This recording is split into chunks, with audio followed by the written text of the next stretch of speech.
Bilangan bab 18. Tuhan berfirman kepada Harun, "Kamu, anak-anakmu, dan kaum keluargamu harus menanggung akibat daripada kesalahan terhadap tempat suci. Akan tetapi, hanya kamu dan anak-anakmu lah yang harus menanggung kesalahan yang dilakukan dalam keimamanmu. Suruhlah juga saudara-saudaramu suku Lewi, yaitu suku bapa leluhurmu, datang bergabung denganmu dan melayani kamu sewaktu kamu dan anak-anakmu berada di depan kemah kesaksian. Hendaklah mereka bertanggung jawab kepadamu, serta melaksanakan seluruh pekerjaan dalam kemah, kecuali mereka tidak boleh mendekati kelengkapan-kelengkapan tempat suci atau mazbah, supaya jangan mereka ataupun kamu mati. Hendaklah mereka menyertai kamu dan bertanggung jawab ke atas pemeliharaan kemah pertemuan, serta melakukan semua pekerjaan dalam kemah itu. Jangan ada orang awam yang datang dekat kepadamu. Hendaklah kamu bertanggung jawab ke atas tempat suci dan mazbah, supaya tidak ada lagi murka terhadap orang Israel. Sesungguhnya Aku telah memilih saudara-saudaramu Bani Lewi daripada kalangan orang Israel sebagai pemberian untukmu. Mereka telah diserahkan kepada Tuhan untuk melaksanakan pekerjaan di kemah pertemuan. Tetapi hendaklah kamu dan anak-anakmu memegang jawatan imam dalam segala hal yang berkaitan dengan mazbah, serta apa yang ada di balik tabir. Lakukanlah pekerjaan itu. Jawatan imam kukurniakan kepadamu sebagai suatu pemberian. Hendaklah orang awam yang berani mendekati kemah itu dihukum mati." Firman Tuhan lagi kepada Harun, "Sesungguhnya aku telah memberikan kepadamu tanggung jawab untuk menguruskan persembahan khusus bagiku, yaitu segala sesuatu yang disucikan oleh orang Israel. Semua itu kukurniakan kepadamu dan kepada anak-anakmu sebagai peruntukan tetap untuk selama-lamanya. Itulah bahagianmu daripada persembahan teramat suci yang tidak harus dibakar. Setiap persembahan mereka, yaitu persembahan bahan makanan, korban penghapus dosa, dan korban penebus kesalahan yang diserahkan mereka kepadaku, itulah bahagian teramat suci yang diperuntukkan bagimu dan bagi anak-anakmu. Makanlah itu sebagai bahagian yang teramat suci. Semua lelaki boleh memakannya, dan bahagian itu harus kau pandang suci. Persembahan khusus daripada pemberian mereka, yaitu segala persembahan unjukan orang Israel, juga menjadi bahagianmu. Aku mengurniakannya kepadamu dan kepada anak-anakmu, baik lelaki maupun perempuan, sebagai peruntukan tetap untuk selama-lamanya. Sesiapa yang suci dalam keluargamu boleh memakannya. Segala yang terbaik daripada minyak zaitun, air anggur, dan gandum yang dipersembahkan mereka sebagai hasil pertama kepada Tuhan, juga kukurniakan kepadamu. Hasil pertama daripada semua yang ada di tanah mereka dan yang dipersembahkan mereka kepada Tuhan juga menjadi bahagianmu. Sesiapa yang suci dalam keluargamu boleh memakannya. Semua yang diwakafkan dalam kalangan orang Israel ialah bahagianmu. Demikian jugalah semua yang lahir pertama dari segala yang bernyawa, baik manusia maupun haiwan, yang dipersembahkan mereka kepada Tuhan menjadi bahagianmu. Hanya hendaklah kamu menebus anak sulung manusia serta anak sulung haiwan yang najis. Semua itu harus kamu tebus sejak umurnya 1 bulan, bersamaan dengan nilai 5 shikal uang perak, menurut shikal rasmi kemah suci, yaitu seberat 20 gera. Namun demikian, anak lembu, anak domba atau anak kambing yang sulung tidak boleh kamu tebus, kerana semua itu suci. Percikkanlah darahnya ke mazbah dan bakarlah lemaknya sebagai korban bakaran, yang keharumannya diredai Tuhan. Dagingnya menjadi bahagianmu, sama seperti dada persembahan unjukan, dan paha kanan yang juga menjadi bahagianmu. Segala persembahan khusus daripada barang-barang suci yang dipersembahkan orang Israel kepada Tuhan, kukurniakan kepadamu dan kepada anak-anakmu, baik lelaki maupun perempuan, sebagai peruntukan tetap untuk selama-lamanya.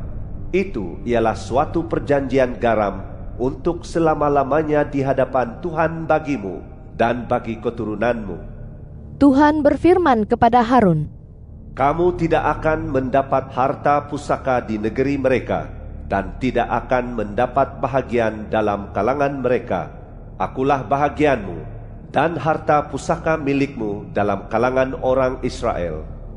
Bagi Bani Lewi, sesungguhnya telah kukurniakan semua persembahan 1/10 di Israel menjadi harta pusaka mereka, sebagai imbalan atas pekerjaan yang dilaksanakan mereka di kemah pertemuan. Mulai sekarang, jangan lagi orang Israel mendekati kemah pertemuan, supaya jangan mereka tanggung dosa lalu mati. Bani Lewi sahajalah yang harus melaksanakan pekerjaan di kemah pertemuan, dan merekalah yang harus menanggung akibat daripada kesalahan terhadap kemah itu. Itulah suatu ketetapan yang berkuat kuasa untuk selama-lamanya bagimu turun-temurun.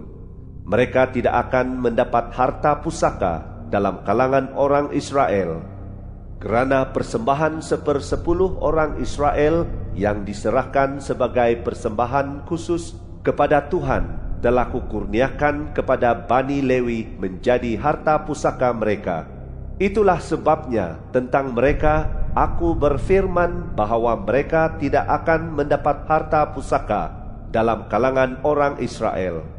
Tuhan berfirman kepada Musa, apatah lagi, hendaklah kamu berbicara kepada Bani Lewi dan katakan kepada mereka, apabila kamu menerima persembahan 1/10 daripada orang Israel, yang kukurniakan kepadamu menjadi harta pusakamu, maka kamu pun harus mempersembahkan 1/10 daripada persembahan itu sebagai persembahan khusus kepada Tuhan. Persembahan khususmu itu akan dianggap sama dengan gandum dari tempat pembantingan serta hasil dari tempat pemerasan anggur. Dengan cara itu, kamu pun mempersembahkan persembahan khusus kepada Tuhan daripada segala persembahan 1/10 yang kamu terima daripada orang Israel. Serahkanlah persembahan khusus itu kepada Imam Harun, dan persembahkanlah yang terbaik daripada semuanya, yaitu bahagian sucinya daripada semua yang diberikan kepada Tuhan. Oleh itu, katakanlah juga kepada mereka, pada waktu kamu mempersembahkan yang terbaik daripadanya, maka bagi Bani Lewi hal itu akan dianggap sama dengan hasil tempat pembantingan dan hasil tempat pemerasan anggur. Kamu ataupun keluargamu boleh memakannya di mana sahaja sebagai upahmu, sebagai imbalan atas pekerjaanmu di kemah pertemuan. Kamu tidak akan menanggung dosa kerananya apabila kamu telah mempersembahkan yang terbaik daripadanya. Jangan najiskan persembahan-persembahan suci orang Israel, supaya jangan kamu mati. Bilangan bab 19. Tuhan berfirman kepada Musa dan Harun, inilah ketetapan hukum yang diperintahkan Tuhan.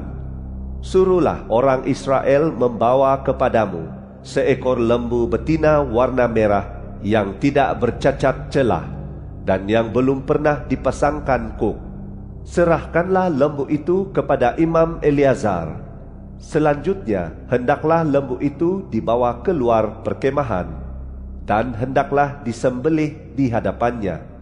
Kemudian, hendaklah Imam Eleazar mengambil sebahagian daripada darah lembu itu dengan jarinya dan memercikkannya 7 kali ke sebelah depan kemah pertemuan. Lalu hendaklah lembu itu dibakar di hadapan matanya. Hendaklah kulit, daging, darah, malah kotoran lembu itu dibakar. Setelah itu, hendaklah imam mengambil kayu aras, ranting hisop, dan kain merah tua, lalu melemparkannya ke dalam api yang sedang membakar lembu itu. Kemudian hendaklah imam mencuci pakaiannya dan membasuh tubuhnya dengan air. Baru sesudah itu dia boleh masuk ke perkemahan. Namun demikian, imam itu menjadi najis sampai waktu maghrib. Orang yang membakar lembu itu juga harus mencuci pakaiannya dan membasuh tubuhnya dengan air, dan dia juga menjadi najis sampai waktu maghrib. Selanjutnya, hendaklah seorang yang suci mengumpulkan abu lembu itu dan meletakkannya di suatu tempat yang suci di luar perkemahan. Abu itu harus disimpan agar kalangan umat Israel dapat memakainya untuk membuat air pembersih kecemaran demi menghapuskan dosa. Maka hendaklah orang yang mengumpulkan abu lembu itu mencuci pakaiannya, dan dia menjadi najis sampai waktu maghrib. Ketetapan itu berkuat kuasa untuk selama-lamanya, baik bagi orang Israel maupun bagi pendatang yang tinggal dalam kalangan mereka. Sesiapa yang menyentuh mayat akan menjadi najis selama 7 hari. Hendaklah dia menyucikan dirinya dengan air itu pada hari ketiga, dan pada hari ketujuh dia menjadi suci. Tetapi jika dia tidak menyucikan diri pada hari ketiga, maka pada hari ketujuh dia tidak menjadi suci. Sesiapa yang menyentuh mayat, yaitu tubuh manusia yang telah mati, tetapi tidak menyucikan dirinya, maka dia menajiskan kemah suci Tuhan, dan hendaklah disingkirkan daripada Israel. Dia najis kerana air pembersih kecemaran tidak dipercikkan padanya, dan kenajisannya tetap melekat padanya. Inilah hukumnya jika seseorang mati di dalam kemah. Sesiapapun yang masuk ke dalam kemah itu, dan sesiapa sahaja yang telah berada di dalam kemah itu, menjadi najis selama 7 hari. Malahan semua wadah yang terbuka, tanpa penutup yang melekat di atasnya, juga menjadi najis. Sesiapapun di padang terbuka yang menyentuh orang yang terbunuh dengan pedang, menyentuh mayat biasa, menyentuh tulang belulang manusia, atau menyentuh makam, dia menjadi najis selama 7 hari. Hendaklah orang yang najis itu mengambil sebahagian daripada abu korban penghapus dosa yang dibakar, letakkannya di dalam sebuah wadah, lalu tuangkan padanya air segar daripada mata air. Selanjutnya, hendaklah seorang yang suci mengambil ranting hisop dan mencelupnya ke dalam air itu. Kemudian air itu harus dipercikkan pada kemah tadi, pada semua wadah, pada orang yang ada di dalam kemah, atau pada orang yang telah menyentuh tulang belulang, menyentuh mayat orang yang dibunuh, menyentuh mayat biasa, atau menyentuh makam tadi. Hendaklah orang yang suci itu memercikkan orang yang najis itu, baik pada hari ketiga maupun pada hari ketujuh, dan pada hari ketujuh hendaklah dia menyucikannya. Kemudian hendaklah orang itu mencuci pakaiannya, membasuh dirinya dengan air, hingga pada waktu maghrib dia menjadi suci. Akan tetapi, hendaklah orang yang menjadi najis dan tidak menyucikan dirinya disingkirkan daripada kalangan umat, kerana dia telah menajiskan tempat suci Tuhan. Dia tetap najis kerana air pembersih kecemaran tidak dipercikkan padanya. Itulah ketetapan yang berkuat kuasa selama-lamanya bagi mereka. Orang yang memercikkan air pembersih kecemaran itu pun harus mencuci pakaiannya, dan orang yang menyentuh air pembersih kecemaran itu menjadi najis sampai waktu maghrib. Barang apa-apapun yang disentuh oleh orang yang najis akan menjadi najis, dan sesiapa menyentuh barang itu akan menjadi najis juga sampai waktu maghrib. Bilangan bab 20. Sampailah seluruh kalangan umat Israel di Gurun Zin pada bulan pertama. Lalu tinggallah umat itu di Kadesh. Di sanalah Miriam meninggal dan dimakamkan. Pada suatu waktu tidak ada air bagi umat itu, maka berhimpunlah mereka menentang Musa dan Harun. Bangsa itu berbantah terhadap Musa dan berkata, "Kalau sahaja kami mati ketika saudara-saudara kami itu mati di hadapan Tuhan, mengapakah kamu membawa jemaat Tuhan ke gurun ini, supaya kami dan ternakan kami mati di sini? Mengapa pula kamu memimpin kami keluar dari Mesir dan membawa kami ke tempat buruk ini, yang bukan tempat biji-bijian, bukan tempat pokok ara, pokok anggur, atau pokok delima, bahkan air minum pun tidak ada?" Musa dan Harun pergi meninggalkan jemaah itu menuju pintu kemah pertemuan. Lalu mereka pun bersujud. Kemudian kemuliaan Tuhan tampak di hadapan mereka. Firman Tuhan kepada Musa, "Ambillah tongkatmu, lalu bersama dengan Harun abangmu kumpulkanlah jemaah itu. Berbicaralah kepada bukit batu itu di hadapan mata mereka, agar bukit batu itu mengeluarkan airnya. Begitulah cara kamu mengeluarkan air dari bukit batu itu bagi mereka, dan memberikan minum umat itu beserta segala ternakan mereka." Musa mengambil tongkat itu dari hadirat Tuhan, seperti yang diperintahkannya kepadanya. Kemudian Musa dan Harun mengumpulkan umat itu di depan bukit batu. Kata Musa kepada mereka, "Dengarlah, hai orang derhaka, apakah kami harus mengeluarkan air bagimu dari bukit batu ini?" Lalu Musa mengangkat tangannya dan memukul bukit batu itu 2 kali dengan tongkatnya. Maka keluarlah air dengan limpahnya, dan minumlah umat itu beserta ternakan mereka. Akan tetapi Tuhan berfirman kepada Musa dan Harun, "Kerana kamu tidak percaya kepadaku dan tidak menyatakan kesucianku di hadapan mata orang Israel, maka kamu tidak akan membawa jemaah ini masuk ke negeri yang akan kukurniakan kepada mereka." Itulah mata air Meriba. Disitulah orang Israel berbantah dengan Tuhan, dan di situ pula lah dia menyatakan kesuciannya dalam kalangan mereka. Musa mengirim beberapa utusan dari Kadesh kepada Raja Edom dengan pesan, "Beginilah kata saudaramu Israel, kamu tahu segala kesusahan yang telah menimpa kami. Nenek moyang kami dahulu pergi ke Mesir, dan kami tinggal lama sekali di Mesir. Akan tetapi, kemudian orang Mesir memperlakukan kami dan nenek moyang kami dengan jahat. Kami berseru kepada Tuhan, lalu Dia mendengar suara kami dan mengutus malaikat untuk membawa kami keluar dari Mesir. Sekarang ini kami berada di Kadesh, sebuah kota di tepi perbatasanmu. Izinkanlah kami melalui negerimu. Kami tidak akan lalu di ladang atau kebun anggurmu, dan kami pun tidak akan minum air perigimu.